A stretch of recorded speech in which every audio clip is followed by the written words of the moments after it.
आणि आज त्यांनी सर्व समाजाला एकत्र करून असे लोढा हवनचे जे नवीन लोक राहायला आलेले आहेत सर्व समाजाचे त्यांना पण एकत्र करून एक मोठी भव्य दिव्य जयंती साजरी केलेली आहे. त्याबद्दल सर्वांचे कौतुक करावं थोडं कमी आहे, थोडं कौतुक करावं थोडं कमी आहे.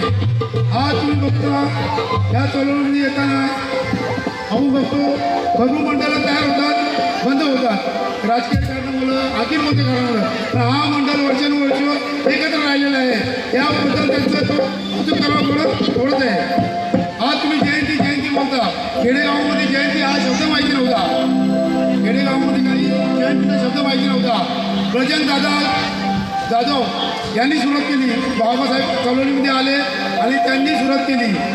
आज मी त्यांना भेटायचो कलममध्ये, त्यांच्या घरी येऊन गेलो, चहा पिऊन गेलो, त्याचा मला अभिमान वाटतो. आणि त्यांनी चळवळ पुढे चालू ठेवली आणि त्याच्या माध्यमातून रवींद्र जाधव, प्रभाकर जाधव, तसे जनार्दन जाधव असे कार्यकर्ते मोठे कार्यकर्ते तयार केले आणि चळवळ जिवंत ठेवली. आणि आज जयंती मोठ्या प्रमाणामध्ये साजरी होत आहे.